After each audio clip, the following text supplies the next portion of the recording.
전류, 그 다음에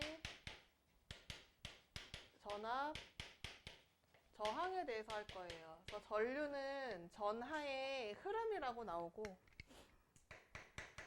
그 다음에 전압은 능력이라고 나옵니다. 즉 한마디로 전기의 힘이라고 보시면 되고, 저항은 방해라고 보시면 됩니다. 오늘 요거 세 가지에 대해서 할 거예요. 세 가지에 대해서 할 거고, 그 중에 가장 처음 나오는 게 전류라고 보시면 됩니다. 그래서 전류란 어떤 거냐면 전하의 흐름이에요. 그러면 전류가 발생하는 이유는 뭐 때문이냐면은 전하가 이동을 한 거겠죠. 그래서 플러스 전하 또는 마이너스 전하가 이동이 생기는 거고, 주로 이제 중요한 건 전자가 이동해서 발생한다라고 알아두셔야 되죠. 왜냐하면 플러스 전하들은 직접적으로 이동하지 않습니다. 근데 전자의 이동에 의해서 전하, 플러스 전하가 이동하는 것처럼 보인다라고 해 조금 더 정확한 표현이 될 수 있겠죠. 그럼 이런 경우에요. 전선이 있을 때, 자, 여기 원자 핵들입니다. 원자 핵들이 있고, 그 다음에 전자들이 이렇게 있을 때, 자, 전류가 흐르지 않는다면, 전류가 흐르지 않는다면, 자, 여기 마구잡이의 방향으로 움직여요. 자기 멋대로. 그럼 이런 경우에 전류가 흐르지 않는 거. 그 다음에 만약에 전류가 흐른다면, 자, 플러스 위치는 그대로 있는 상태에서, 자, 전자들이 만약에 이렇게 동일하게 있었다라고 하면은, 자, 전자들이 이동을 하긴 해요. 근데 조금 달라도 상관없는데, 동일한 방향성을 지니게 되면 이건 전류가 흐른다라고 보셔야 됩니다. 지금 왼쪽에서 오른쪽으로 흐르고 있는 거죠. 이런 경우에 전류가 흐른다. 이렇게 보셔야 됩니다.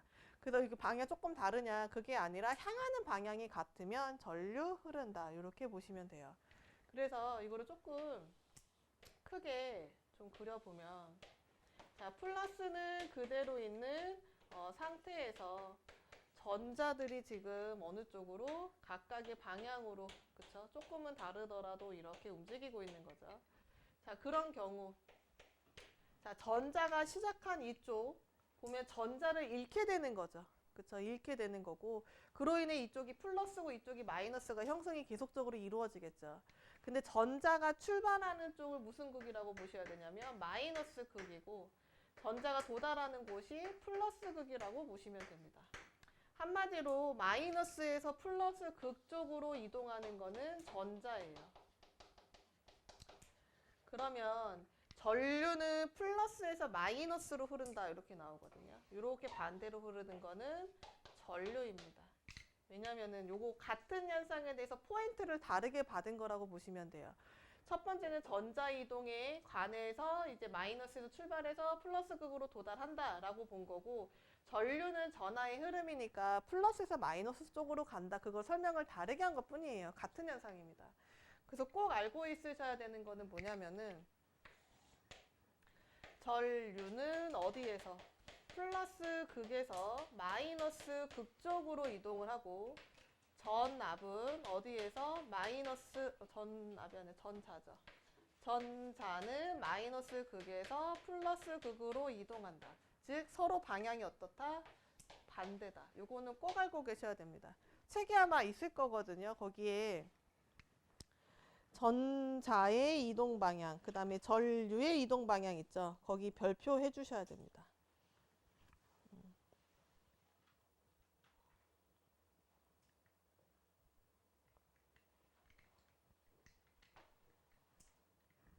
자, 그러면은 이번에는 전류의 단위.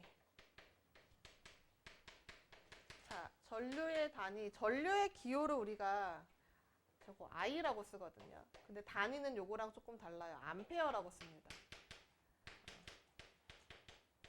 암페어라는 단위를 쓰고, 그러니까 기호랑 헷갈리시면 안 되거든요. 그러니까 우선 암페어는 전류구나라고 알아차린 다음에 나중에 구분이 가능하면 기호를 따로 쓰시는 방법으로 해주셔도 됩니다.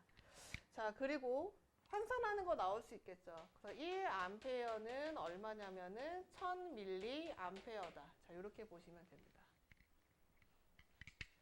자, 그러면 여기에서 전류의 우리가 크기를 구하는 경우도 나오거든요. 자, 전류의 크기. 자, 전자가 이동해서 전류가 발생하였기 때문에 전자의 이동수로서 우리가 표현을 할 수가 있겠죠. 그래서 1A의 의미는 1초 동안에 6.25 곱하기 10의 18승계의 전자가 흘렀을 때 그거를 1A라고 해요. 자, 플러스 강의에 거기에 2번에 있습니다. 거기 줄 쳐주세요. 자, 문제 어렵게 나오면 요거 가지고 계산하는 거 나오기도 합니다. 계산하는 거 나오기도 하고 비례식으로 간단하게 해주셔도 돼요. 그럼 만약에 문제에서 자, 2초 동안에 6.25 곱하기 10의 18승계의 전자가 흘렀다. 그럼 우리 기준은 항상 1초잖아요. 근데 2초 동안에 갔다는 얘기는 조금 적게 갔다는 얘기죠. 그럼 이거 몇 암페어 나오면 될까? 2분의 1 암페어 나오면 되겠지. 그치? 이런 식으로 비례식으로 풀어주시면 됩니다. 자, 그거는 어려운 문제에서 많이 나오니까 꼭 별표 쳐주세요. 자, 전압 볼게요, 전압.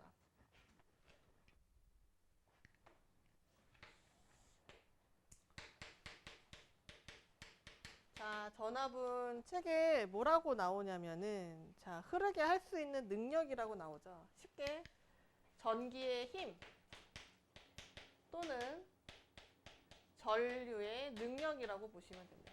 전류의 능력이고, 자, 여기에 전압 같은 경우에는 자, 기호로는 V 써요. 대문자 V를 쓰고, 그 다음에 단위로는 볼트 씁니다. 볼트. 그래서 관계식도 보면은 밀리로 바꾸는 경우 많이 나오겠죠. 그래서 1볼트는 얼마로? 1000mV로 우리가 구할 수 있겠지. 그래서 이 전압에 대한 설명은 우리가 이제 물을 낙차시켜서 물레방아 돌리는 그 실험으로 한 번씩 나오게 됩니다. 자, 그러면 여기에 물레방아 준비해 놓고, 그다음에 물 이쪽으로 지나가는 이제 선들 이렇게 있겠죠. 자, 여기서 떨어뜨릴 예정이고, 자, 그럼 여기에 펌프를 통해서 무엇을 올리는 거? 자, 물을 올리는 거죠. 그럼 펌프가 무슨 역할을 하게 되냐면 건전지 역할을 하게 됩니다. 그러면 물이 올라가서 이게 높이가 생기겠죠. 그 높이 차에 해당하는 게 뭐라고 보시냐면 전압이라고 보시면 됩니다. 자, 쉽게 물 여기서 떨어뜨리면 물레방아 잘 돌아가요, 안 돌아가요? 안 돌아가면 힘 별로 없는 거. 높이가 좀 있는 데서 떨어뜨려야 물레방아 세차게 돌아가겠죠? 이거는 힘 있는 거라고 보시면 됩니다. 그래서 이 물레방아를 우리가 어디에다 비교하냐면은, 자, 여기 전기기구에 비교를 합니다. 비교를 해요. 그러면은 추가적으로, 자, 물은 뭐라고 보면 될까? 전자라고 봐도 되겠죠. 그 다음에 물의 흐름은 우리가 무엇을 보는 거? 전자가 흐르는 거니까 여기 전류라고 보시면 됩니다. 그 다음에 수도관, 물의 길을 만들어주는 거죠. 이거는 전선이라고 보시면 되겠죠. 그래서 요거 물레방아랑 그 다음에 옆에 보면은 전기기구에 해당하는 거 나오기도 합니다. 그럼 여기 물이 틀고 잠그는 밸브라고 하죠. 그거는 이제 전기기구에서는 누구에 비교할 수 있는 거? 스위치에 비교할 수가 있겠지. 자, 그럼 여기에서 기구 나온 김에 전기 기호도 한번 볼게요. 자, 전기 기호 중에서 건전지. 자, 요렇게 그리죠. 근데 건전지 요 긴 게 플러스 극이고, 그 다음에 요 짧은 게 마이너스 극입니다. 마이너스 극이고, 일반적으로 우리가 알고 있는 AA 사이즈 또는 AAA 사이즈 요렇게 생겼죠. 튀어나온 쪽이 플러스, 그 다음에 마이너스입니다. 자, 그러면 전류 우리 시작하는 거 많이 나오겠죠. 전류 어디서 시작을 해요? 플러스 극에서 출발하죠. 그럼 두 가지 방법이 있겠죠. 여기 건전지를 통과해서 나오던가 아니면 여기서 바로 나오던가. 그래서 전류는 항상 출발하는 게 플러스란 얘기예요. 이쪽으로 전류가 나오는 겁니다. 그래서 이쪽으로 전류가 시작한다라고 알아두셔야 돼요. 자, 두 번째 전구. 자, 전구는 이렇게 표시할 겁니다. 이렇게. 이거 초등학교 때 배우지 않아요, 근데? 안 해? 네. 계속 할게요, 그러면. 자, 스위치. 자, 스위치는 요렇게. 그릴 때 요렇게 그릴 거예요. 열린 상태로 그릴 거고, 그 다음에 우리 지금 전압계랑 전류계 할 거거든요. 자, 전압계는 볼트 단위 밑에 일자로 긋고 동그라미. 그 다음에 전류계는 암페어 밑에 그어주고 요렇게. 이거 책에 있을 거예요, 아마. 거기에 62쪽에 플러스 강의 2번에 있습니다. 그리고 하나 더 해야 되는 것 중에 저항 할 겁니다. 저항은 이렇게 찌글찌글찌글하게 생긴 게 저항입니다. 그래서 여기는 기본 단위거든요. 기본 기호들이니까 요거는 알아두셔야 합니다.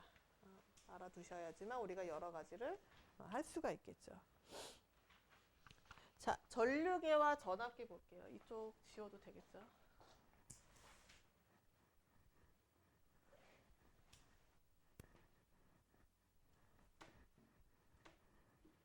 조금만 남겨두고 지울게요.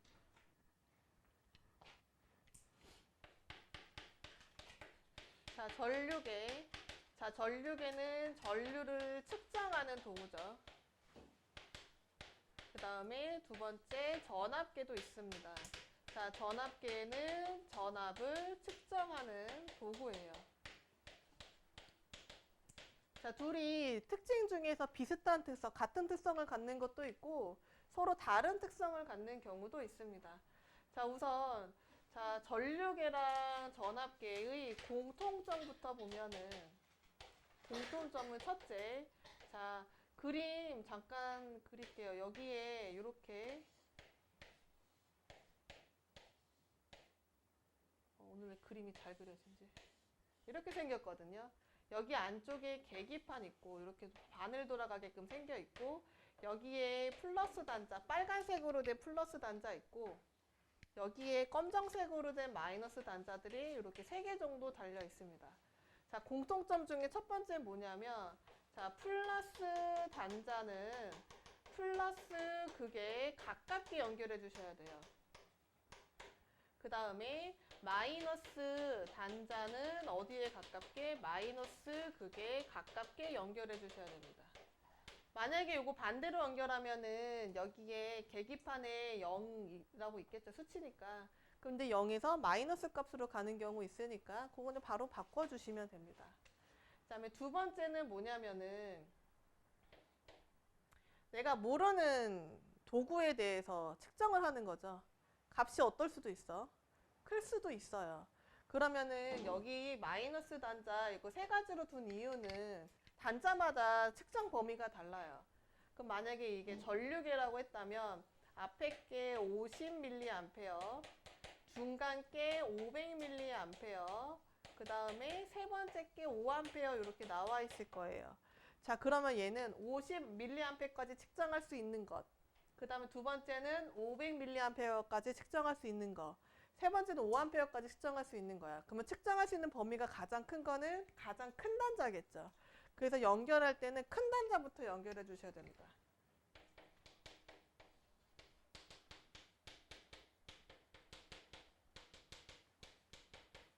큰 단자부터 연결을 해 주셔야 합니다. 자, 이유는 만약에 내가 측정하는 게 만약에 900mA였어. 900mA면 자, 여기 50인데 900mA 흐르면 이거 어떻게 될 수 있어요? 측정 범위 넘어나면 녹거나 아니면 고장이 날 수 있겠죠. 너무 과도한 전류가 흐르게 되면. 마찬가지 500인데 900을 너무 흐르게 되면 고장 날 수 있기 때문에 항상 큰 단자. 어디 불편해요? 아니야? 자꾸 찡그리길래. 5A부터 측정한 다음에 바늘의 위치가 자세히 안 보이면 그때부터 작은 단자로 이제 조금씩 낮춰줘야 된다라고 보시면 됩니다. 자, 그럼 차이점 볼게요. 차이점. 전류계, 전압계. 차이점은 뭐냐면, 자, 전류계는 반드시 무엇으로 연결해야 되냐면 직렬로 연결해야 됩니다. 그 다음에 전압계는 병렬로 연결해야 돼요. 자, 요거는 꼭 지켜주셔야 되는 겁니다. 자, 예를 들어서 건전지 하나에다가 전구 하나 연결했다. 그러면 여기 회로도는 각지게 그려서 이렇게 나타낼 수 있겠죠. 그러면은 실제로는 여기 플러스 극에다가 그다음에 여기에다가 전구 소켓에서 이렇게 지금 불 들어오게끔 했단 얘기죠. 그치? 근데 내가 전류가 궁금해. 그럼 전류 직렬이라는 얘기는 하나의 회로가 될 수 있게끔 만드는 거예요. 그러면 옆에다 그냥 설치하시면 됩니다.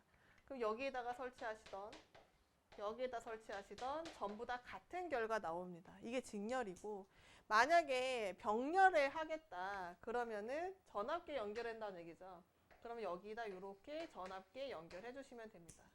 그래서 실제로도 이쪽에다가 전류계 연결해 주시면 되고, 병렬이기 때문에 전압계는 이렇게 해서 전압계 연결해도 상관없지만, 이거 어떻게 보면은 이렇게 붙여도 상관없는 거죠. 그래서 건전지 쪽에 바로 연결해서 이렇게 전구 라인, 그 다음에 요건 기호로 적을게요. 그래서 이렇게 전압계 라인 이렇게 그리셔도 상관은 없습니다.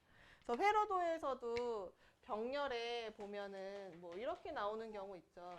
이렇게 전구 하나, 그 다음에 이렇게 전구 하나 해서 이렇게 두 줄로 나타낸 거나, 아니면 통짜로 이렇게 나타낸 거나 서로 어떤 거예요? 같은 회로라고 보시면 됩니다. 서로 다른 회로 아니라 같은 회로예요. 그렇게 알아두시면 됩니다. 자, 두 번째 차이점은 뭐냐면은 얘네들 바늘을 작동시켰다는 얘기는 그 안에 저항이 있다는 얘기거든요. 근데 전류계 같은 경우에는 내부 저항이 작아요. 근데 전압계 같은 경우에는 내부 저항이 큽니다. 자, 그럼 저항은 방해되는 거고, 어떻게 보면 이 기구가, 그 전기 기구가 버틸 수 있는 거라고 보시면 되거든요. 그럼 내부 저항이 약하면 얘네들 굉장히 연한 애들이야. 연약한 애들이기 때문에 건전지에 직접 연결하면 안 돼요. 그럼 너무 많은 전류가 흐르기 때문에 고장이 날 수가 있겠죠. 직접 연결하면 안 돼요. 근데 얘는 튼튼한 애기 때문에 직접 연결해도 상관없습니다. 자, 이 얘기는 뭐냐면, 자, 전류계를 연결할 건데, 전압계부터 보면, 전압계는 건전지에 바로 전압계 연결하는 거 가능하다는 얘기인데, 전류계는 이렇게 연결하면 된다는 얘기, 안 된다는 얘기? 안 된다는 얘기예요. 그러면 전류를 알아보기 위해서는 반드시 여기에다가 무엇을, 하나의 전기기구라도 뭘 설치를 해야 이거 작동이 잘 될 수 있다는 얘기예요. 고장나지 않게. 그쵸? 그렇게 알아두시면 좋을 것 같습니다. 자, 그 다음에 우리 읽는 방법 볼게요. 좀 지워도 되겠죠?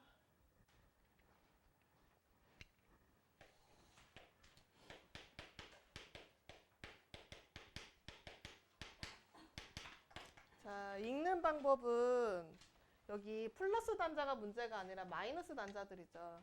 자, 전류계로 우선 설명할게요. 자, 단자가 3개, 그 다음에 이쪽에 플러스 단자 이렇게 되어 있을 때, 자, 앞에가 50mA, 두 번째가 500mA, 그 다음에 세 번째가 5A로 되어 있을 거예요. 자, 문제마다 조금씩 다르게 나올 수는 있지만 읽는 원리는 같습니다. 자, 그래서 바늘 움직이는 거 요 계기판 조금 확대해서 그리면 이렇게 되어 있고, 여기가 0. 그래서 여기가 1, 2, 3, 4, 5. 그 다음에 여기가 100, 200, 300, 400, 500 이렇게 나타나 있을 거고, 그다음 마지막은 10, 20, 30, 40, 50 이렇게 나와 있다는 얘기예요. 자, 그럼 첫 번째 내가 모르는 거기 때문에 5A 연결한다 그랬더니 요렇게럼 나왔다는 얘기예요.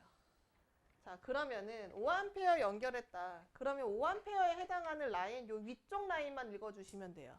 근데 1이고 1보다 훨씬 작은 값이 0. 얼마가 나왔겠지. 근데 우리 이걸로 알아볼 수 있어요? 없어요? 없어요. 그럼 두 번째는 500mA에 연결을 했더니 우리가 지금 한 요 정도 나왔다, 바늘이. 그러면은 500mA가 해당돼. 요 라인에 해당하는 걸로 읽어준다면 얘는 몇 암페어가 나왔다는 얘기예요? 150mA. 그 라인에 해당하는 숫자만 읽어주시면 돼요. 어렵지 않죠. 근데 문제에서 그냥 요 바늘 그림 줘놓고서 그냥 전류가 얼마냐라고 물어보면 이렇게 써주시면 되는데 문제에서는 만약에 몇 암페어냐라고 물어보는 경우 바꿔주셔야 되겠죠. 그럼 이건 아까 1암페어가 1000mA였죠. 그럼 얘는 몇 암페어 나온다고 보시면 돼요? 0.15A 나온다. 그렇게 보시면 됩니다. 그래서 전압계도 읽는 거에 크게 다르지 않아요. 자, 전압계도 보면은 형태 똑같아요. 여기에 마이너스 단자 3개, 여기 플러스 단자 1개. 근데 거기 그림에 보면은 3, 15, 30 이렇게 나왔거든요. 15랑 30만 해볼게요.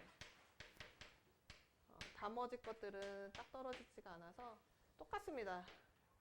너무 구부러졌네. 똑같이 이렇게 되어 있고 여기가 0, 둘, 셋, 넷, 5. 만약에 위에가 15V였다. 그럼 한 칸당 3, 6, 9, 12, 15겠죠. 그럼 여기가 30V다. 그러면은 여기가 6, 12, 18, 24, 30이겠지. 마찬가지 첫 번째 큰 단자로 했더니 큰 단자로 이렇게 나왔다. 읽기가 애매했다는 얘기죠. 그럼 두 번째 작은 단자 15V 연결을 하였더니 얘가 한 요 정도 나왔다. 그러면은 3, 4, 5 정도 되겠죠. 그쵸? 5V라고 보시면 됩니다. 읽는 방법은 똑같아요. 첫 번째 같은 경우 30V 연결한 거니까 요거 아래 라인 읽어주시면 되고 그 다음에 두 번째 15V 연결했을 때는 요거 윗 라인 읽어주시면 됩니다. 읽는 방법은 같습니다. 자, 옆에 59쪽 그 1, 2, 3, 4, 5번 지금 풀어주세요.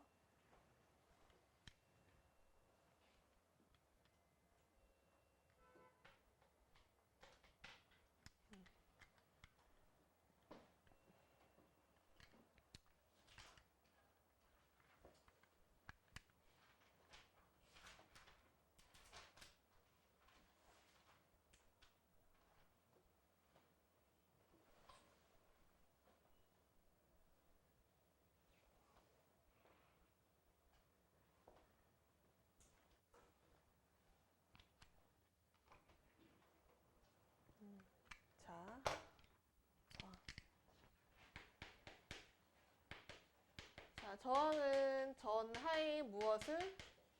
흐름을 방해하는 거예요. 자, 어떻게 보면 전자 이동에 방해하는 거라고 보시면 되겠죠. 자, 도선에서 보면 전선이죠. 여기에 플러스가 된 부분은 원자들이에요.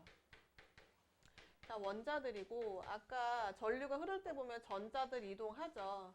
근데 전자들이 조금은 제각각의 방향을 가지기도 했죠. 이렇게. 그 얘기는 무엇이 막고 있기 때문에 전자들이 막고 있기 때문이에요. 즉 여기서 말하는 저항이란 무엇이냐면 전자가 이동을 할 때 발생하는 충돌이라고 보시면 돼요. 그러니까 여기서 포인트가 되는 거는 무엇이? 전자가 이동을 할 때 누구와? 원자 핵과 무엇이 된다? 충돌한다. 이렇게 알아두시면 됩니다. 그럼 충돌이 많이 되면 많이 될수록 저항은 어떤 거? 큰 거. 그 다음에 충돌이 적을수록 저항이 작은 거. 이렇게 보시면 되겠죠. 자, 거기 단위 볼게요. 자, 단위는 우리 뭐 쓸 거냐면 옴 쓸 겁니다. 이렇게 생긴 거. 전구의 그 뚜껑 제거한 거랑 똑같아요. 자, 옴이고 자, 얘도 마찬가지라 1옴은 2대 1000mΩ 이렇게 표현을 할 수 있다라고 보시면 됩니다. 그래서 옴은 이렇게 표시를 할 수 있고 자, 여기 전기 저항이 생기는 까닭 별표해 주셔야 돼요. 전기 저항이 생기는 까닭. 자, 원자가 뭐하고 있기 때문이다? 충돌하고 있기 때문이다. 그러면 여기서 1옴에 대한 의미가 있을 수 있겠죠. 1옴이란 뭐냐면 1V의 능력을 가지고 얼마큼 흘려줬을 때 1A가 흘렀을 때 그때 발생하는 저항입니다.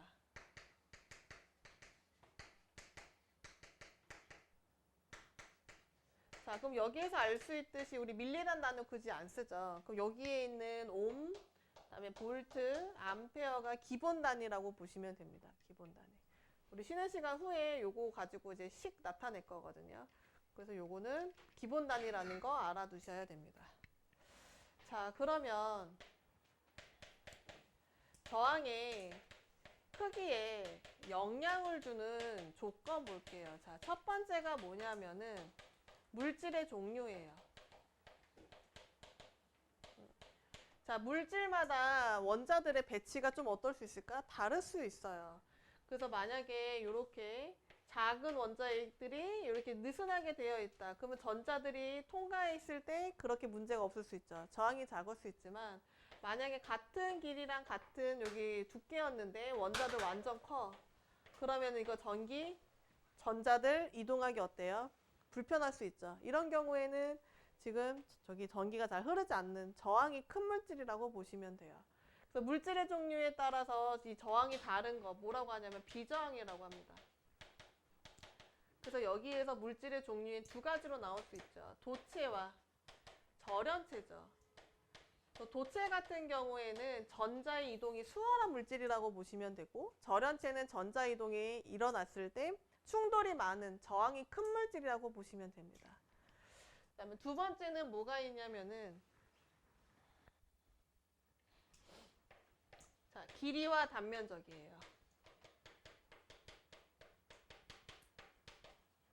자, 이건 충돌수랑 관련 있겠죠.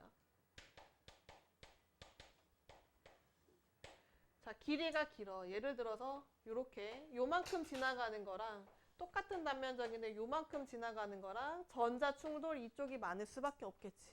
잘 안 보여요? 위에다 쓸게요. 이렇게 요만큼 전자가 지나가는 거랑 이만큼 지나가는 거 봤을 때는 이만큼이 훨씬 더 충돌이 어떨 수밖에 없어요? 많을 수밖에 없어요. 자, 두 번째는 단면적. 이거 두께라고 보기도 하거든요. 요만큼의 두께가 있고 같은 길이인데 이만큼의 두께가 있어요. 그럼 여기도 원자들이 있겠죠. 그럼 여기 원자들이 이렇게 그려볼게요. 이거는. 자, 그러면 만약에 여기서 전자가 출발한다. 자, 전자가 이동할 수 있는 그 가능성은 얘는 이쪽밖에 없죠. 근데 만약에 이쪽에서 출발한다. 그 다음에 뭐 이쪽에서 출발한다. 여러 가지 가능성들이 훨씬 경우의 수가 어때요? 많아요. 이동할 수 있는 경우의 수가. 그렇기 때문에 단면적 같은 경우는 좁을수록 저항이 오히려 작게 측정이 됩니다. 그러면은 자, 저항이 크려면 우선 길이가 길어야 돼요. 길이가 길수록 저항이 크다라고 보시면 되고, 단면적, 두께죠. 단면적은 어떨수록 좁을수록 그러니까 작은 거죠. 저항은 크다라고 보시면 돼요. 그래서 길이와 저항은 무슨 관계냐면은 비례 관계고, 그 다음에 단면적과 저항은 무슨 관계냐면은 반비례 관계입니다. 요거를 식으로 한꺼번에 나타낸 게 저항은 어디에는 비례하고 길이에는 비례하고 단면적에는 반비례한다. 요 식 써놓으세요. 식 아마 없을 거거든요. 요 식 써놓으세요. 요거 한꺼번에 된 식 가지고 우리가 여러 가지 우리가 풀어볼 수 있겠죠. 잘 안 보이면 이쪽에 한 번 더 써줄게요. 어차피 쓸 거라서. 저항은 길이에는 비례하고 단면적에는 반비례한다. 요거. 자, 그럼 예를 들어서 여러 가지 경우 조금 볼게요. 자, 길이가 L, 그 다음에 단면적이 S라고 했을 때 요런 블럭이 하나 있었고, 자, 요거 10옴으로 봅시다. 20옴으로 할까? 20옴으로 볼게요. 자, 요런 블럭을 이렇게 옆으로 연결해 놓은 거야, 두 개를. 그러면은 똑같은 S의 길이만 몇 L이 된 거예요? 2L이 된 거죠, 2배. 그러면 저항도 몇 배가 됐을까? 2배. 그러면 얼마? 40옴. 근데 이번에는 똑같은 L을 위로 쌓았어요. 그러면 길이는 똑같이 L인데 단면적이 얼마로 돼요? 2S가 되죠. 그러면 단면적은 반비례니까 얘는 몇 옴? 10옴이라고 보시면 되죠. 반으로 줄죠. 근데 요거를 식으로 풀면은 요 부분을 이용할 거거든요. 자, 첫 번째 경우 같은 경우에는 단면적은 그대로, 즉 한 배였지만 동일하지만 길이가 몇 배가 돼서 2배가 돼서 요거 계산하면 2배이기 때문에 원래 저항이 몇 배가 된 거? 2배가 된 거예요. 자, 밑에 것도 보면은 길이는 몇 배고 1배고 단면적이 얼마가 됐으니까 2분의 1배가 됐으니까 원래 가지고 있던 저항의 반으로 줄어든다라고 보시면 됩니다. 편하신 걸로 해주셔도 돼요. 편하신 걸로 해주시면 되는데, 자, 문제는 요런 애들이 아니라 뭐냐면은 늘리는 경우예요. 이렇게 쭉 잡아당겨서. 그러면은 얘를 늘리게 되면 길이는 당연히 얼마가 될까? 2L이 되겠죠. 그러면은 얘 약간 떡 같은 거야. 가래떡 같은 거. 이렇게 늘리면 당연히 어떻게 돼? 좁아지죠. 그치? 그럼 여기는 얼마로? 2배로 늘렸으니까 2배로 줄겠죠. 그럼 여기는 얼마로? 2분의 1 S로 줄 거예요. 그럼 이런 거 계산할 때는 하나씩 하셔도 돼요. 아까처럼. 아, 길이가 2배니까 몇? 45미 됐었고, 그 다음에 단면적이 반으로 줄었으니까 반비례니까 더 늘어나겠다. 2배 늘어나면 얼마로? 85으로 계산되는 거 알 수 있겠지. 근데 우리 요거 식으로 바로 쓰면 어떻게 쓸 수 있는 거? 자, 단면적은 2분의 1배가 됐고 길이는 2배가 됐으니 요거 계산하면 몇 배가 된 거? 4배가 된 거. 그래서 원래 저항의 4배가 돼서 몇 옴이 나오는 거? 85옴이 나오는 거. 이렇게 구하셔도 되겠죠. 자, 근데 이렇게만 나오면 당연히 반으로 접는 경우도 나와요. 반으로 접는 거. 여기가 얼마가 될까, 이번엔? 2분의 1 L이 될 거고, 반으로 접었으니까 두께는 어떻게 될까? 더 늘어나겠죠. 2S. 이런 경우죠. 그럼 여기도 마찬가지야. 내가 이거 먼저 하겠다, 이거 먼저 했다. 상관없어요. 이거 먼저 하면 이거 단면적 반으로 늘어났죠. 2배로 늘어났으면 저항은 반으로 줄겠죠. 얼마로? 10옴으로. 일단 두 번째 길이도 반으로 줄었네. 그러면 얘도 한 번 더 줄어서 몇 옴으로? 5옴이 나올 수 있겠죠. 그러면 이렇게 식으로 쓰면 자, 단면적은 몇 배? 2배. 길이는 2분의 1배. 그래서 총 몇 배가 되는 거? 4분의 1배가 되는 거. 그래서 원래 저항의 4분의 1배 줄어서 몇 옴이 나오는 거? 5옴이 나온다라고 보시면 됩니다. 그 가장 간단한 거는 우리 요 앞에 있었던 요 부분이에요. 요 부분이 가장 간단한 문제. 두 번째 응용 문제 나오면 요렇게 문제 나올 수 있고, 좀 더 어려운 문제 나오면은 이거 우리 전선을 가지고 하는 거죠. 금속 전선을 가지고 하는 거다 보니까 금속 전선은 옆으로 보면 어떻게 생겼어요? 원통 기둥처럼 생겼죠. 그래서 여기에 지름이나 반지름을 줘서 계산하라는 경우 나올 수 있습니다. 그럼 그거 계산 파이는 곱할 필요 없죠. 만약에 여기에 지름이 만약에 뭐 6이었다. 그러면은 얘는 넓이 구하면 이거 몇 파이예요? 넓이? 9파이죠. 파이 떼어 버리시고 하셔도 상관없습니다. 그렇지? 그러면은 뭐 여기에 뭐 지름이 몇 배가 됐다 또는 반지름 몇 배가 됐다 나올 수 있겠죠. 그거는 이제 면적 구하셔서 계산해 주시면 됩니다. 자, 옆에 문제는 이거 지우고 이제는 전류전압 저항과의 관계 볼게요.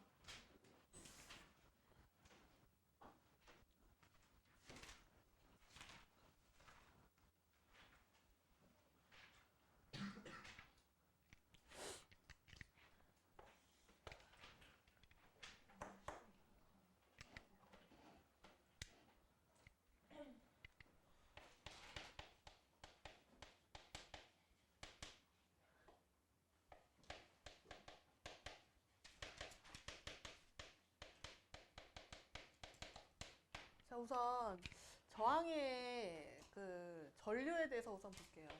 자, 전류가 크려면 흐름이 많다는 얘기죠. 그러면 전압도 어때야 될까? 전압도 커야 되겠죠. 능력이 많아야 될 거 아니야. 그치? 자, 두 번째. 전류가 크려면 방해되는 정도인 저항은 어떻게 돼야 돼요? 작아야 되겠죠. 그럼 요거 써보면 전류가 크려면 전압은 커야 되고, 전류가 크려면 저항은 작아야 되겠죠. 위에 전류와 전압은 비례 관계고, 그 다음에 전류와 저항은 반비례 관계입니다. 요거를 하나로 만들어 버리면 전류는 저항에는 반비례하지만 전압에는 비례한다. 이렇게 쓸 수가 있겠지. 그쵸? 그 요거를 한꺼번에 써서 우리가 무슨 법칙이라고 하냐면 오음의 법칙이라고 있어요. 그래서 오음의 법칙은 전류는 저항분의 무엇으로 구할 수 있다? 전압으로 구할 수 있다. 그래서 전류 기호를 I를 써서 그 다음에 저항 기호를 R 쓰고 전압 단위를 V를 써서 I는 R분의 V 이렇게 쓰기도 합니다. 근데 요거 지금 다양하게 나올 수 있죠. 저항은 뭐 전류분의 전압, 전압은 전류 곱하기 저항으로 나올 수 있는데 그 중에서 가장 많이 나오는 형태는 오음의 법칙이다 라고 하면은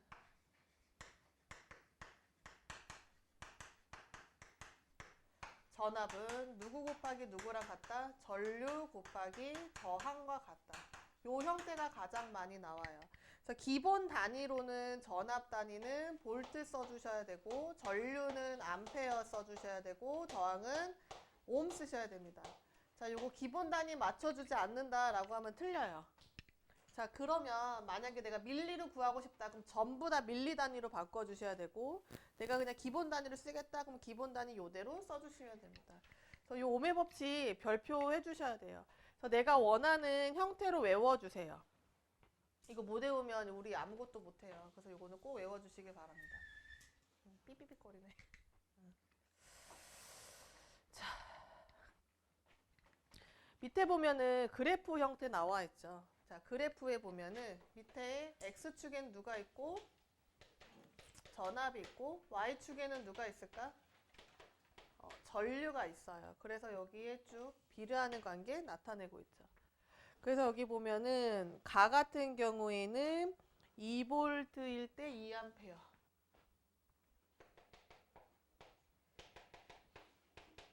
그 다음에 나 같은 경우에는 2V에 1A 나와 있습니다.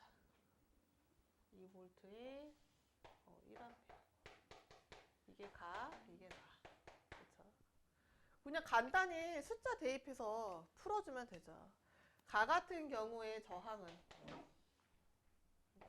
전압 곱하기 전압은 전류 곱하기 저항이기 때문에 여기가 지금 전압이 2V 그 다음에 전류가 2A면 저항 1옴이 될 수 있겠죠. 1옴. 그러면은 나 같은 경우에는 숫자만 바뀐 거죠. 나는 2V일 때 1A가 흘렀다. 그러면 얼마가 될 수 있는 거? 2분의 1 옴으로 우리가 계산을 할 수 있겠죠. 이런 식으로 간단히 숫자 대입으로 해주시면 됩니다. 자, 옆에 61쪽 있죠. 그거 지금 풀어주세요. 6, 7, 8, 9, 10. 요거 한 다음에 뒤쪽으로 넘어와서 그거 먼저 할 거예요. 우선 여기 6, 7, 8, 9, 10 먼저 해주세요.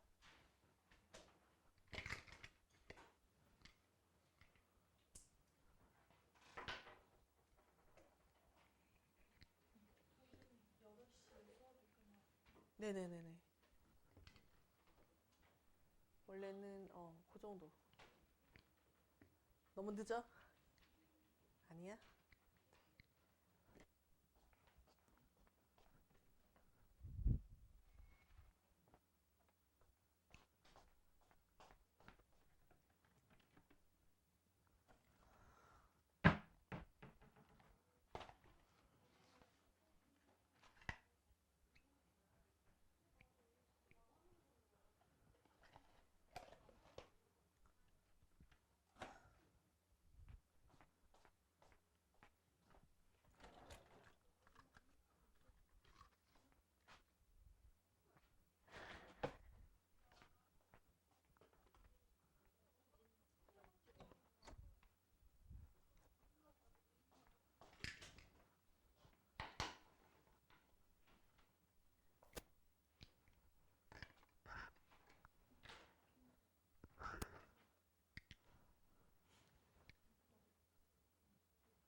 요거 수업 정확하게 8시 한 20분쯤이면 끝나요. 우리 6시 10분부터 시작했기 때문에. 네.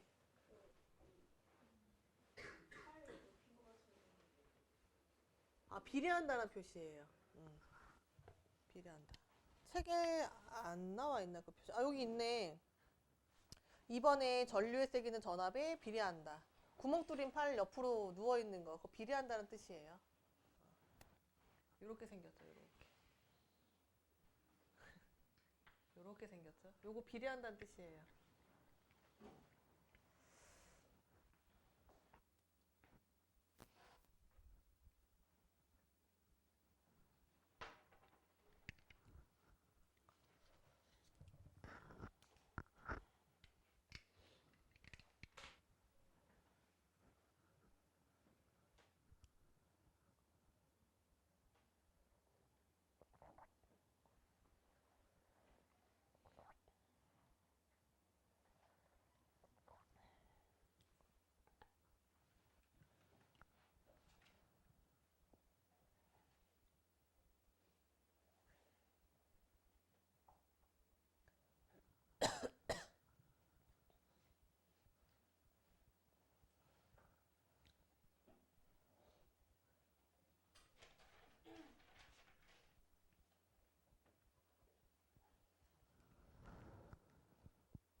지금 시간 더 필요하다 있어요, 혹시? 어, 해서 충분히 하세요. 그냥 물어보는 거니까. 충분히 하세요. 괜찮습니다. 이거 8, 90 어차피 다 풀어줄 거예요. 네. 고민하고 있지 않으셔도 돼요. 8, 90 어차피 풀어줄 건데, 이제 스스로 해보냐, 못 해보냐, 뭐, 스스로 하냐, 못 하냐, 그게 차이니까 괜찮아요. 다 나중엔 할 수 있는 문제들이니까.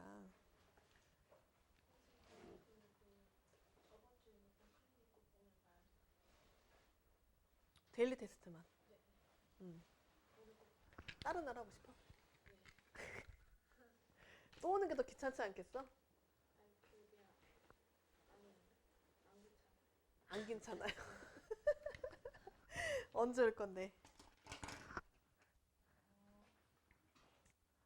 오늘은 오늘 것만 하고 언제 할 건데? 그거 봐. 오늘 하고 가는 게 제일 깔끔해. 어머, 화요일 날. 잠깐만 써놔야 돼. 샤프 안 갖고 온 듯. 화요일에 윤정이 몇 시 정도 올 거야? 되게 구체적이다. 4시 50분. 아, 네. 그 다음에 클리닉. 내가 화요일 날 출근한 날이 아니어가지고 미리 마스크 놔야 돼가지고 4시 50분. 네, 오케이. 오늘은 오늘 것만. 네.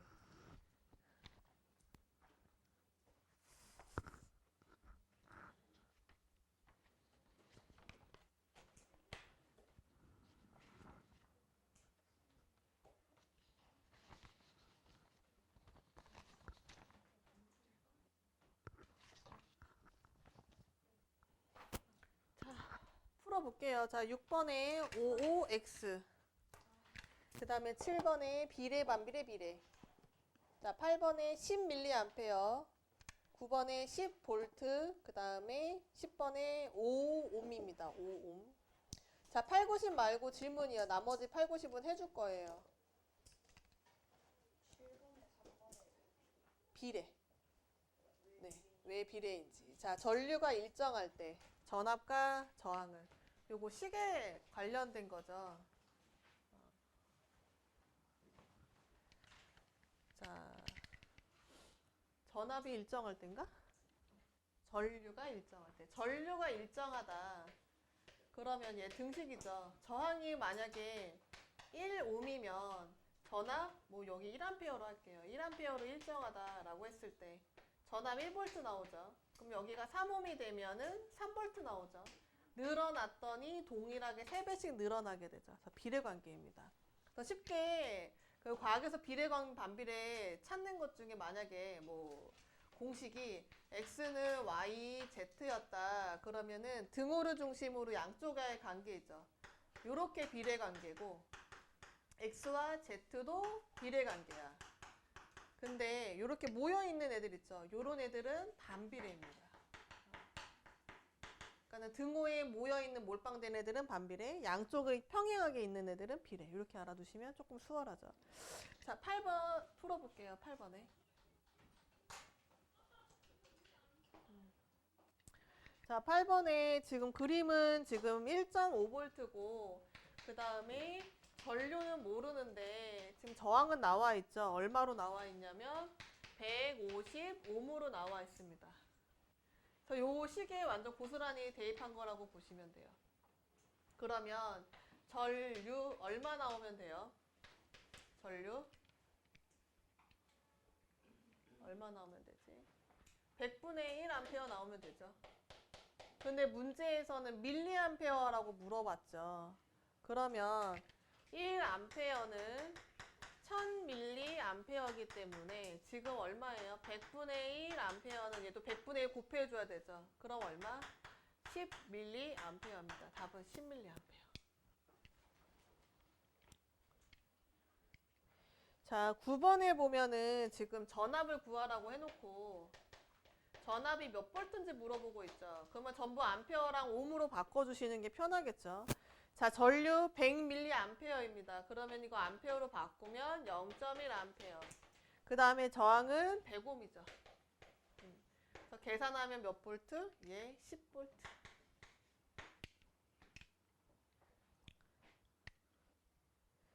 자, 10번에 이거는 간단히 숫자 대입해도 되죠.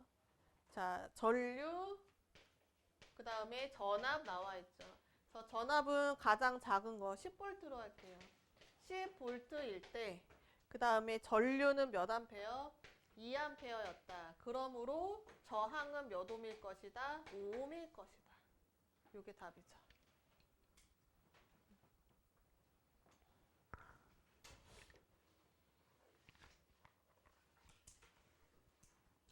자, 뒷페이지 어디 볼 거냐면은 65쪽 볼게요. 65쪽에. 자, 저항의 크기 구하기 그래프 문제거든요. 오배 법칙에 관련된 그래프 문제인데, 자, 그래프는 두 가지로 나올 수 있어요. 너무 작나?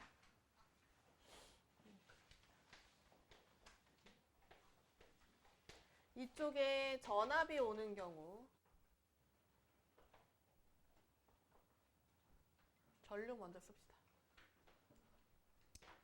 전류분의 전압. 그 다음에 반대로 이쪽에 전압이 오고 이쪽에 전류가 오는 경우 있어요. 자, 지금 이렇게 세 가지 요소인데 지금 전류랑 전압에 대해서 나타난다. 그럼 이 그래프 모두 다 무엇을 알아보는 거냐면은 저항에 대해서 알아보는 그래프라고 보시면 돼요. 그래서 이 저항을 알아보기 위해서 우리 뭐 이용할 거냐면은 기울기 이용할 겁니다. 자, 수학에서 1차 함수에서 기울기 구하는 거랑 똑같아요. x축분의 무슨 축? y축으로 구하면 되겠죠. 자, 첫 번째 여기에서는 자, 기울기 전류분의 무엇이 되고 전압이 되고 옆에 있는 그래프에서의 기울기는 전압분의 무엇이 되는 거? 전류가 되는 거겠죠. 근데 여기 실제로 오메 법칙에 해당하는 저항은 우리 어떻게 쓸 수 있냐면은 전류분의 무엇으로 구할 수 있어요? 전압으로 구할 수가 있겠죠. 즉, 첫 번째 그래프 같은 경우에는 요거 자체가 무엇이 되는 거예요? 저항이 되는 겁니다. 근데 두 번째 그래프 같은 경우는 요거 위아래가 뒤집혔죠. 그래서 요 그래프에서의 기울기는 저항분의 1이 돼요. 이렇게. 그러면은 즉 여기에 첫 번째 그래프에서 만약에 A와 B가 있었다. 그러면은 기울기도 B가 A보다 큰 거고 저항도 B가 A보다 더 큰 게 되는 거죠. 그치? 똑같은 관계니까. 근데 여기에 C와 D가 있었던 두 번째 그래프였다. 그러면 기울기는 D가 C보다 클 수 있어도 저항은 오히려 누가 더 크다? C가 더 크다라고 알아두셔야 됩니다. 반비례 관계이기 때문에. 그쵸? 그러면은 이거 우리가 이렇게 비교만 하는 거면 다행인데 비교만 하지 않고 계산하는 거 나올 수 있겠죠. 그러면 여기에 기울기의 비율이 여기가 1대 2였으면은 저항도 몇 대 몇일까? 1대 2예요. 완전 비례니까. 근데 여기에 만약에 F, 2까지 볼게요. 자, 요거는 옆으로 좀 쓸게요. 쓸 게 많아서. 자, 기울기. 지금 누가 제일 크냐면 여기 1, 2, 3으로 할게요. CD가 1대 2대 3으로 되어 있다. 자, 그걸로 가지고 우리가 무엇을 구해야 되는 거? 저항을 구해야 되는 거죠. 자, 반비례였다. 그래서 이거 그냥 마냥 뒤집어서 3대 2대 1로 하면 맞는 걸까 틀린 걸까? 틀려요. 반비례는 과학에서 항상 이렇게 역수로 구해 주셔야 됩니다. 요 식에 대입해서 해주셔야 돼요. 그래서 3대 2대 1이 아니라 여기에서는 1옴에 해당하는 1, 그 다음에 1분의 1, 그 다음에 2분의 1, 3분의 1입니다. 전부 다 역수로 치워주고 요거 분모를 통분하기 위해서 저기 각각에 6을 곱해주죠. 그러면 이거 몇 대 몇 대면 6대 3대 2가 되겠죠. 이거 반비례니까 그냥 3대 2대 1로 뒤집으면은 답 무조건 틀려요. 무조건 틀리니까 꼭 역수로 해서 계산해 주시기 바랍니다. 역수로 안 내면 틀려요. 자, 그러면 밑에 유제 1, 2, 3, 4번 있죠. 그거 지금 해주세요.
요거 지금 다 불러보고 그다음에 이거 풀이는 전부 할게요.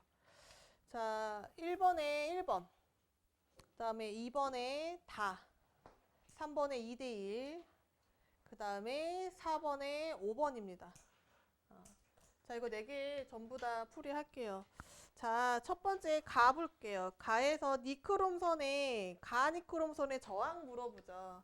자, 그러면 요거 가는 몇 볼트일 때 1.5볼트일 때 15암페어가 흐르는 거죠. 그러면은 가의 저항은 전압 1.5볼트일 때 전류가 15암페어가 흘렀다. 그때 저항을 물어보는 거죠. 그래서 저항은 이거 얼마큼 되면 될까? 저항 10분의 1 옴 이렇게 나오면 되겠죠. 그래서 1번입니다. 1번에. 자, 전기 저항의 크기를 비교하라고 되어 있는데, 자, 이쪽에 X축에는 전압이고, 그 다음에 Y축에는 누구예요? 전류예요. 그러면 전압 그래프는 지금 여기 기울기 구해보면, 자, 기울기는 전압분의 전류. 그러면 얘는 저항분의 1이죠. 왜냐면 옴의 법칙, 전압은 누구 곱하기? 전류 곱하기 저항이니까. 요거를 식정리한 거죠. 지금 저항이 일정할 때 전류분의 전압이 돼야 되겠죠. 그러면 기울기, 가나다 중에 누가 제일 커요?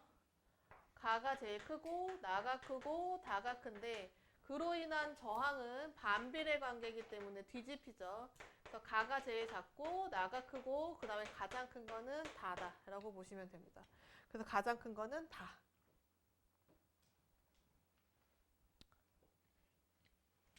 자, 3번 볼게요. 니크롬선 A와 B의 저항의 B. 자, 간단한 거는 간단히 구해 주셔도 되죠. 자, 동일한 몇 볼트? 6볼트. 근데 좀 올라가 있네. 자, 6볼트고 그 다음에 A는 2A, 그 다음에 B는 4A가 흘렀다는 얘기죠. 그러면 A의 무엇은? 저항은 지금 전류 2A 분의 6볼트니까 몇 옴? 3옴이 되면 되겠죠. 자, B의 저항은 4A일 때 6볼트면 얘는 2분의 3A가 되면 되겠죠. 근데 문제는 A 대 B의 저항의 B니까 A 대 B는 3 대 2분의 3이므로 몇 대면 2 대 1입니다. 맞아요. 괜찮아요, 그거.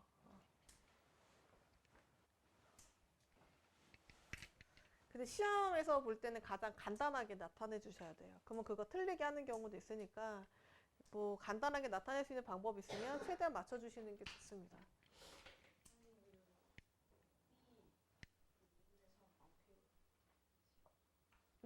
옴입니다. 네, 여기 옴이에요. 자, 그 다음에 4번 볼게요. 자, 4번에 기울기 물어보죠. 자, 이쪽에 누가 들어가 있고? 전압. 이쪽에 전류 들어가 있어요. 그러면 아까 요거랑 완전 어떤 거? 같은 겁니다. 그래서 기울기는 누구분의 1이라고 보시면 돼요? 저항분의 1이다 라고 보시면 됩니다. 그래서 기억 틀려요. 자, 니은 같은 경우는 직접적으로 구하면 조금 수월하겠죠. 배수로 물어보는 거니까. 만약에 그냥 뭐 비교해라 라고 하면은 기울기는 누가 더 크지만 A가 B보다 더 크지만 거기에 해당하는 저항은 반비례이기 때문에 B가 A보다 더 큰 저항을 가질 거예요. 근데 문제는 여기서 몇 배가 되냐라고 구체적인 수치를 물어봤으면 구해줘야 되겠죠. 자, 여기에 B부터 보면 B는 1볼트일 때 1A예요. 그러면 1A 분의 1볼트로 구하면 얘는 1옴이 나올 거고 B 볼게요. 자, B는 지금 몇 암페어일 때? 2암페어일 때 1볼트니까 얘는 2분의 1 암페어, 옴입니다. 그래서 B가 2배가 되는 거 맞죠? A는 2분의 1배입니다. 여기 보이려나? 여기 볼게요. A와 D의 무엇이 같다면? 단면적이 같다면 이렇게 나오죠. 자, 이거 위로 끌어올릴게요.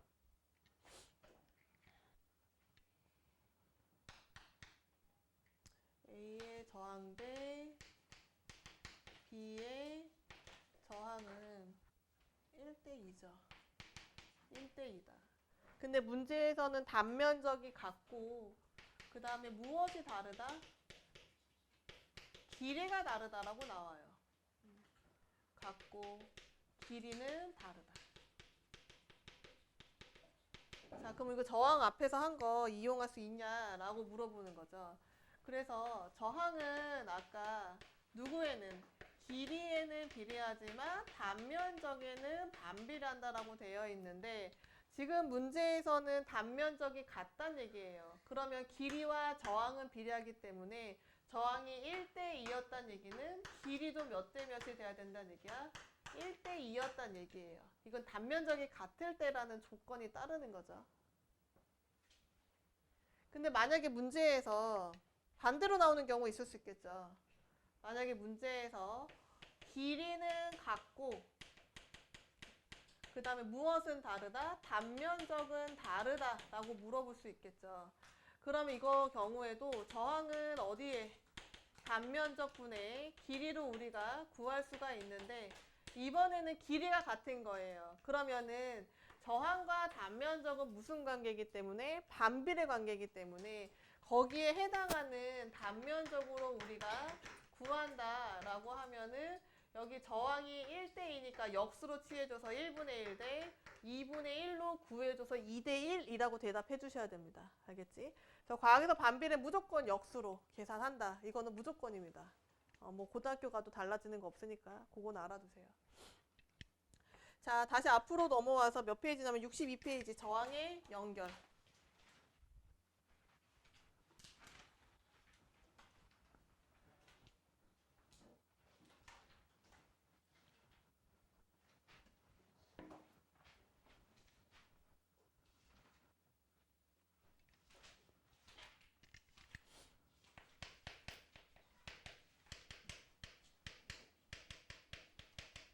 자, 저항의 연결은 크게 직렬, 그 다음에 병렬 이렇게 구분을 지을 수가 있어요. 직렬과 병렬로 구분 지을 수 있고 직렬이라고 하면은 하나의 고리가 되게끔 만들어주는 거예요. 하나의 고리가 되게끔. 그래서 여기에 이렇게 연결한 경우 이게 직렬이에요.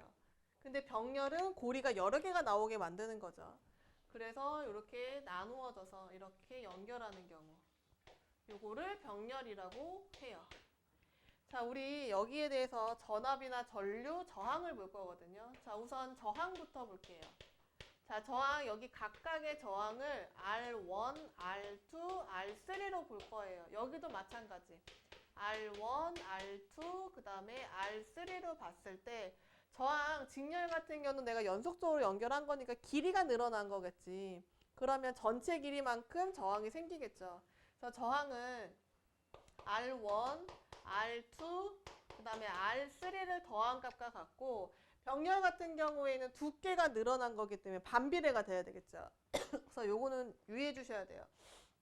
전체 저항을 R이라고 했을 때 R분의 1은 R1분의 1 플러스 R2분의 1 플러스 R3분의 1입니다. 자, 어떤 책에 보면은 뭐라고 나오기도 하냐면 이렇게 R1, 그 다음에 R2 줘놓고서 이렇게 놓고 R은 R1 플러스 R2분의 R1, R2로 나오는 경우 있거든요. 이거 외우지 마세요. 제발. 왜냐면 이거 3개, 4개 나오면 이걸로 풀 수 있어? 없어? 없어요. 그렇기 때문에 이걸로 절대 외우지 마시고 원래 기본적인 걸로 외워주세요. 기본적으로 외워주셔야 됩니다. 자, 그 다음에 전류 볼게요.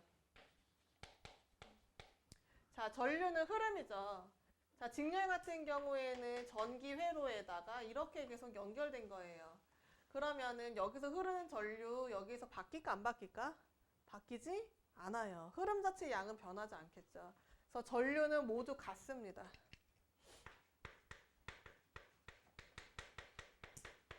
근데 병렬 같은 경우에는 이렇게 된 거죠. 건전지에다가 자, 여기에 R1, R2, 그 다음에 R3로 해놓고 이렇게 연결된 거죠. 그럼 여기에서 출발한 전류가 나누어졌다 다시 들어오는 거죠. 그렇기 때문에 전체 전류는 각각에 해당하는 1번에 해당하는 전류 I1, 그 다음에 I2, 그 다음에 I3를 더한 값과 같습니다. 그 다음에 마지막에 있는 전압. 자, 전압은 여기 충돌하면서 좀 더 줄겠죠. 그래서 전체 전압은 각각 더한 값과 같아요. V1, V2, V3. 근데 병렬은 요거 조금 기울여서 보면은 저항이 이렇게 된 거죠. 이렇게. 이해 가요? 이렇게 된 거? 이렇게 된 거죠. 그러면 이거 물이라고 생각하면 내가 물 똑같은 수압으로 각각 나누어져서 들어가게 되죠. 그렇기 때문에 여기 전압은 모두 같습니다. 자, 이렇게 알아두셔야 돼요. 그래서 꼭 외워야 되는 거는 누구냐면은 직렬에서는 요거 저항 구하는 거, 그 다음에 전류가 같은 거 무조건 남겨주셔야 되고, 병렬에서는 요거 저항 구하는 거, 그 다음에 전압이 모두 같다. 이거는 무조건 외워주셔야 돼요. 나머지 지금 동그라미 치지 않은 거는 회로를 하면서 확인하는 방법으로 많이 쓰지, 저거 모른다라고 해서 문제가 못 푸는 경우는 그렇게 많지 않습니다. 그래서 웬만하면 저거 지금 6가지 전부 외워주시고, 안 되면 저거 동그라미 친 거 위주로 우선은 외워주세요. 자, 그러면 이거 숫자 대입해서 되어 있는 회로 먼저 한번 해볼게요. 1옴, 2옴, 3옴이. 자, 6V에 연결되어 있다. 자, 건전지가 6V란 얘기거든요. 그러면 얘는 전체 전압이 얼마였단 얘기야? 6V였단 얘기겠죠. 그 다음에 전체 저항 우리 바로 구할 수 있겠죠. 저항은 직렬이니까 요 3개 더해 주시면 됩니다. 그러면은 얼마예요? 6옴. 근데 여기에서도 ohm의 법칙 똑같이 쓸 거예요. 자, ohm의 법칙. 전압은 전류 곱하기 저항이죠. 지금 전압이 6V인데 저항이 6ohm이야. 그럼 거기에 흐르는 전류는 몇 암페어? 1암페어가 되겠죠. 근데 우리 방금 한 것 중에 직렬은 모든 전류가 같다라고 했어요. 그래서 전체적으로 봤을 때 1암페어다. 그러면 각각의 저항에 흐르는 전류도 1암페어씩입니다. 1암페어고, 그 다음에 각각에 흐르는 전압은 ohm의 법칙으로 구하면 되겠죠. 1암페어에 1옴. 그러면은 얘는 1V죠. 여기는 2V, 여기는 3V겠죠. 그래서 마지막에 얘네들 더했더니 얘 나오는다. 이걸로 확인해 보시는 거라고 보시면 돼요. 이런 식으로. 그래서 건전지가 항상 전체 전압 이렇게 된다라고 보시면 되고, 두 번째 3옴하고 6옴짜리가 병렬로 연결되어 있는 거, 6V에 연결되어 있는 거 볼게요. 자, 여기 우리 순서로 보면 우리 요 부분 1번으로 구하고, 그 다음에 전류 부분을 2번으로 구하고, 여기를 3번 부분으로 구했죠. 똑같이 하셔도 상관없어요. 똑같이. 자, 1번부터 볼게요. 자, 1번부터 보면은 전체 전압은 지금 얼마예요? 6V죠. 그 다음에 저항 구할 수 있습니다. 어떤 식으로? R분의 1로. R분의 1은 3분의 1 플러스 6분의 1이겠죠. 그래서 정확하게 3원분의 1 플러스 6원분의 1. 자, 얘 통분하면 6원분의 2 플러스 1이 되겠죠. 그러면 6분의 3이면 2분의 1옴입니다. 근데 R분의 1이 2분의 1옴이니까 저항은 얼마라고 보셔야 돼요? 2옴입니다. 2옴. 뒤집어 주셔야 돼요. 다시. 그러면은 전압은 저항 곱하기 전류기 때문에 전류는 몇 암페어? 3암페어 나올 수 있겠죠. 이게 첫 번째 1번 단계. 그럼 같은 거 전부 넣어주는 거죠. 2번 단계는 뭐냐면 여기에 몇 볼트? 6볼트. 여기 아래 저항도 6볼트가 흐른다. 그럼 부족한 거 마지막 동그라미 3번 구해주면 되겠죠. 여기는 2암페어, 여기는 몇 암페어다? 1암페어다. 그래서 이 부분도 각각 더했더니 3암페어 나오는 것까지 확인할 수가 있죠. 근데 여기에 병렬 연결에서는 훨씬 더 간단한 방법이 있어요. 이 방법대로 여기 1번, 그 다음에 이 부분 2번, 그 다음에 마지막에 이 부분 몇 번으로 구했어요? 3번으로 구했죠. 근데 조금 더 간단한 방법이 있습니다. 똑같은 거 하나 그릴게요.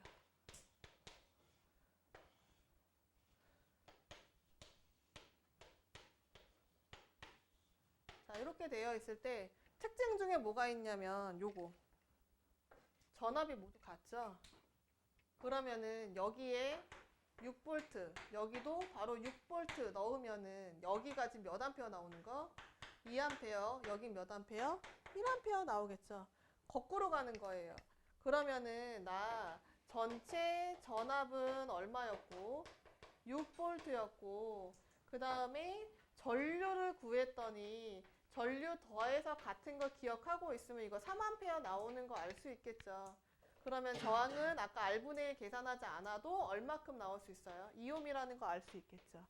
근데 문제에서 이렇게 항상 회로에 관련된 게 아니라 회로 없이 전압 없이 그냥 저항만 이렇게 그려놓고 이거 전체 저항이 얼마냐고 물어보는 문제 반드시 나오겠지.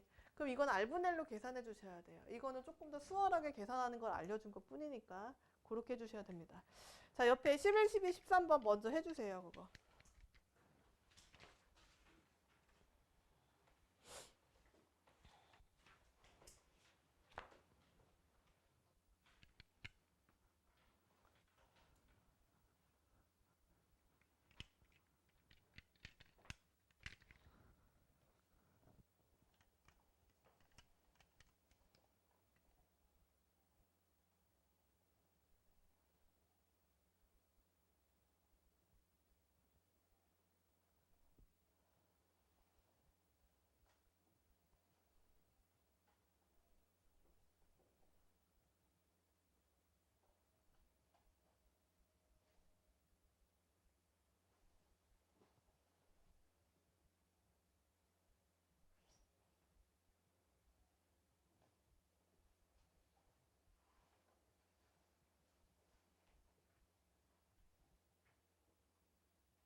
이씨, 13번으로 방금 한 거네.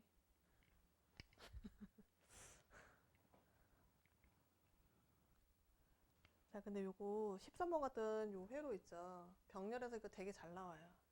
딱 떨어지는 값이라서. 병렬 잘 안 떨어지거든. 분수로 막 나오거든요. 근데 저거 딱 떨어져서 저거 회로 되게 자주 나오니까.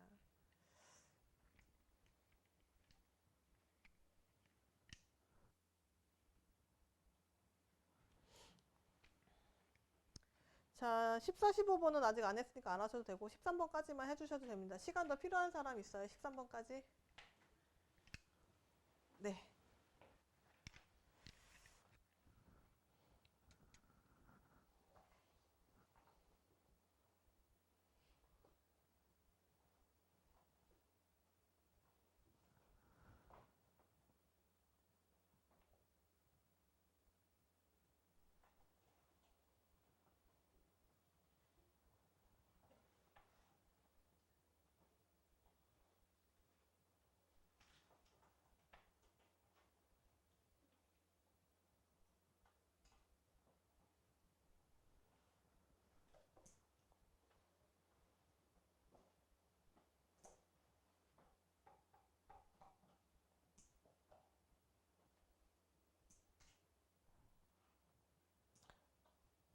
중에 다 하면 얘기해 주시고.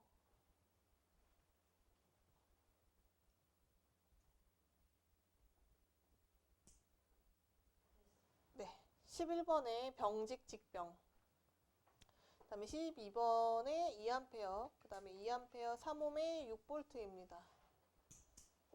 자, 13번에 6V, 그 다음에 3옴분의 6V는 2A이다.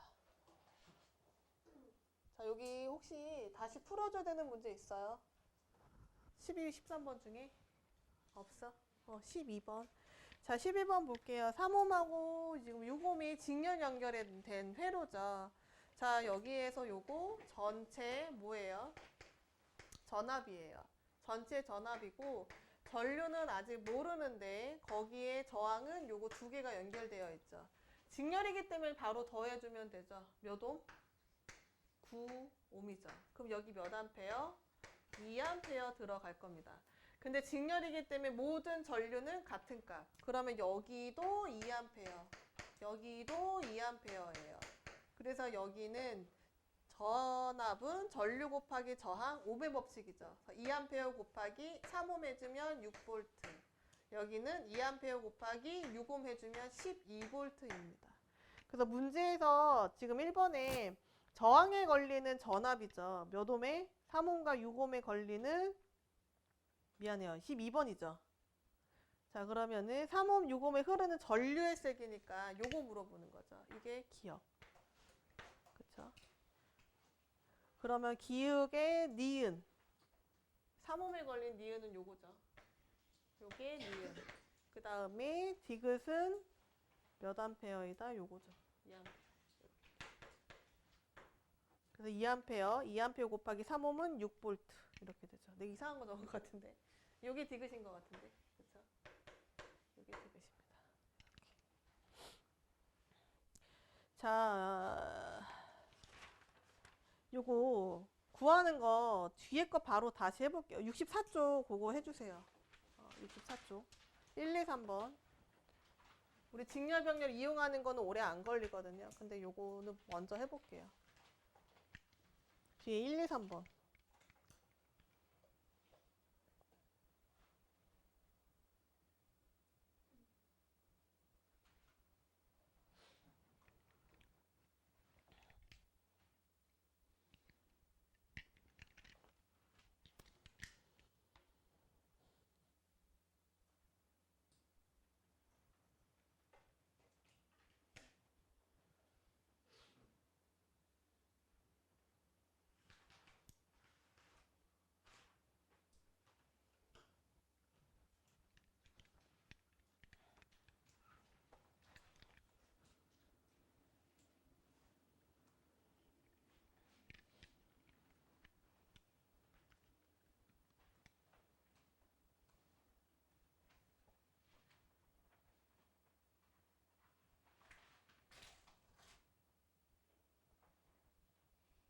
테이프 필요하니? 아니야. 뭐가 찢어진 소리가 나서.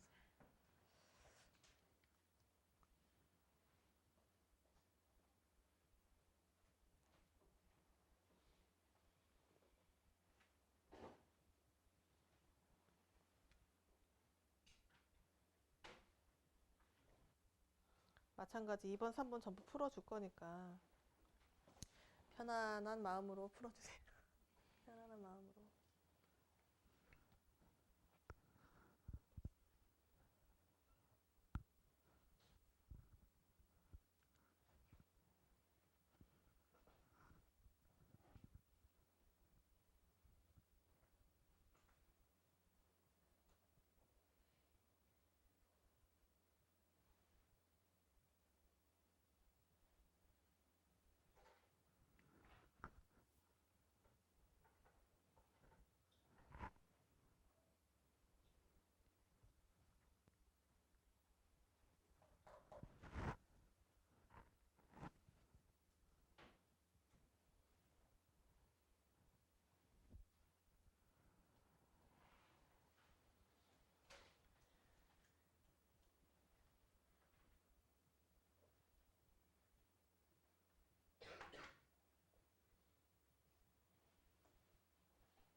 답 맞춰볼게요. 자, 1번에 XO, XX. 자, 2번에 10옴입니다. 15가 아니라 10옴. 그 다음에 3번에 0.6 암페어. 그 다음에 전류와 전압은 비례한다. 자, 1번에서 질문 있어요. 2, 3번은 풀어줄 거고 1번에서만 질문. 자, 없어요. 자, 2번부터 볼게요. 니크롬선의 저항. 자, 여기에 첫 번째 1.5V일 때 전류 얼마 흐르냐면은 0.15 암페어가 흐르기 때문에 여기 곱하기 해주면 이거 몇 옴? 10옴이 돼야 되겠죠. 근데 굳이 앞에 것만 하지 않고 두 번째 거에도 똑같아요. 3V에 얘 0.3 암페어가 나왔으니까 똑같이 몇 옴? 10옴이라고 보시면 됩니다. 이렇게. 그래서 답은 10옴. 다음에 3번에 이번에는 6V에 만약에 연결하였다. 지금 무엇이 달라진 거냐면 전압이 달라진 거죠. 전압이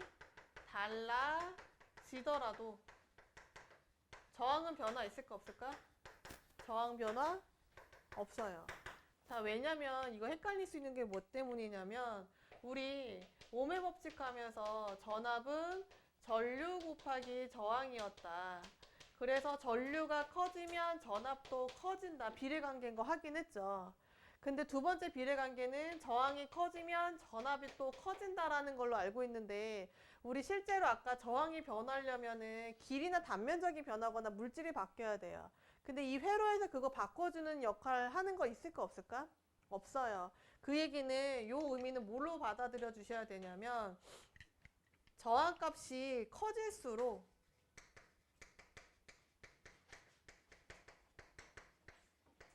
같은 전류를 흐르게 하려면 전압도 어떻게 필요하다?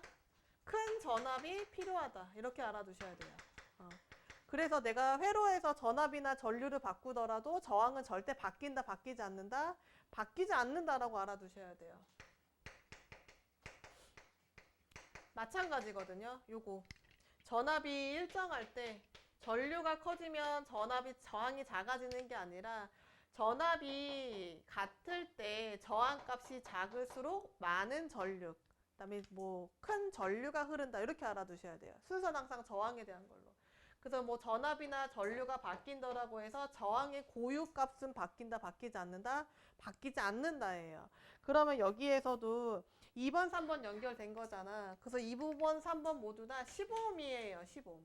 회로에 대해서 뭐 바뀌더라도 15옴이에요. 그렇지만 15옴에서 내가 얼마의 전류를 곱했더니 몇 볼트 나왔다는 얘기야? 6볼트 나왔다는 얘기죠. 그쵸? 맞아요, 이거? 6볼트죠.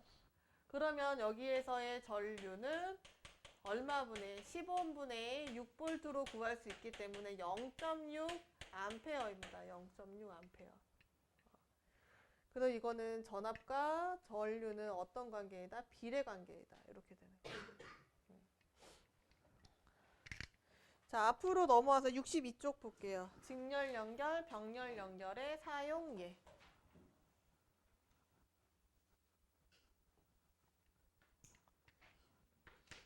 알아요. 5분이면 끝날 거예요. 알고 있어요. 시간 넘은 거 알고 있으니까. 전압과 전류의 사용예. 자, 전압과 전류 사용예. 이거 직렬 병렬 때가 잘못 쓴 것 같은데. 직렬과 병렬이죠. 자, 여기에서는 직렬과 병렬의 구조에서 보면은 직렬은 회로가 이렇게 어떻게 연결되어 있어요? 한 개로 연결되어 있어요. 그러니까 직렬은 전체적으로 무엇을 할 때 쓰냐면 전체적으로 통제를 할 때 쓰고 병렬 같은 경우에는 회로가 여러 개 만들어지죠. 여기에는 저항, 그다음 여기 전구, 여기에는 저항 이렇게 연결하면은 이거는 부분적으로 통제할 때 많이 사용한다라고 보시면 돼요. 부분적 통제. 자, 첫 번째 보면은 직렬 연결에 뭐가 있냐면 퓨즈. 그 다음에 그 화재 감지 장치. 그 다음에 마지막에 있는 거 장식용 전구죠.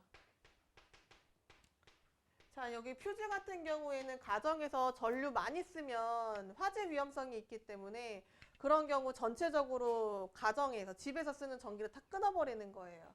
이렇게 생겼어요. 이게 조그매가지고 이 안에 얇은 전선 들어있거든요. 그럼 전류가 많이 흐르면 열이 발생해서 그게 녹아서 끊어지는 거라고 보시면 돼요. 이것만 갈아 끼면 우리 다시 전기 쓸 수 있습니다. 그쵸? 그다음에 화재 감지 장치, 이것도 마찬가지죠. 건물에 만약에 불이 났어. 어딘 작동하고 어디 작동 안 하고 말 될까 안 될까? 안 돼요. 그래서 전체적으로 이렇게 돼야 되겠죠. 그다음에 장식용 전기, 이거는 크리스마스 트리에 들어가는 전구죠. 그거 되게 많은데 일일이 끄려면 어때요? 귀찮지. 그래서 전체적으로 끄게 되죠. 자, 여기 교실도 마찬가지예요. 저거 끄면 여기 6개의 전구 다 어떻게 돼? 꺼지죠. 그럼 이거 무슨 연결이라고 보시면 돼요? 직렬 연결이라고 보시면 돼요. 근데 여기 강의실, 저 옆에 있는 강의실 여기 끈다고 꺼져 안 꺼져? 안 꺼져. 그거는 병렬 연결이다라고 보시면 됩니다. 그래서 병렬 연결에서 보면은 뭐가 있냐면 멀티탭. 자, 내가 거기 썼던 거 하나 뽑아도 사용할 수 있어요, 없어요? 사용할 수 있죠. 그럼 이것도 개별적으로 통제하는 거. 두 번째, 건물의 전기 배선이에요. 방금 얘기한 거. 내가 여기 끈다고도 다른 거 꺼지면 돼, 안 돼? 안 돼. 집에서도 마찬가지야. 내가 TV 껐다 라서 냉장고 꺼지면 그 안에 있는 음식 다 어떻게 돼요? 상하겠죠. 그래서 전부 다 개별적으로 해주시는 거. 마지막에 있는 가로등. 자, 가로등의 목적은 길을 밝히는 거죠. 사람들이 위험하지 않게. 근데 하나가 만약에 전구가 망가졌다라고 해서 다른 거 다 꺼지면 어떻게 될까? 아무런 역할을 할 수 없어요. 그 다른 것들은 계속 켜져 있게끔 만드는 거겠죠. 자, 안전한 전기 사용 볼게요. 자, 우리 전기 사용하는 거, 가정에서 사용하는 거는 전압 연결, 전압이 일정한 무슨 연결하냐면 병렬 연결을 주로 씁니다.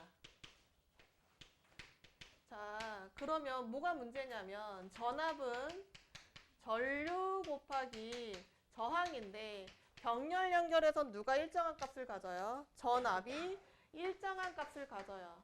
근데 내가 여기에서 저항을 전기기구로 봤을 때 전기기구로 연결하면 연결할수록 두께가 더 어떻게 돼? 더 두꺼워지면 저항은 오히려 어떻게 되죠? 감소하겠죠. 그러면 같은 값을 나타내기 위해서는 전류는 증가돼야 된다는 얘기죠. 그럼 너무 많은 가전도구를 쓴다면 우리 전류가 많이 흐르면 위험할 수 있다는 얘기예요. 그런데 하물며 멀티탭에 또 멀티탭 연결하고 막 그렇게 문어발식으로 사용하면 어떻게 될까? 더더더 위험할 수 있겠지. 그렇죠? 여기에 63조 14번 15번 거기도 숙제로 할게요. 자, 오늘 수업 여기까지입니다. 수고하셨어요.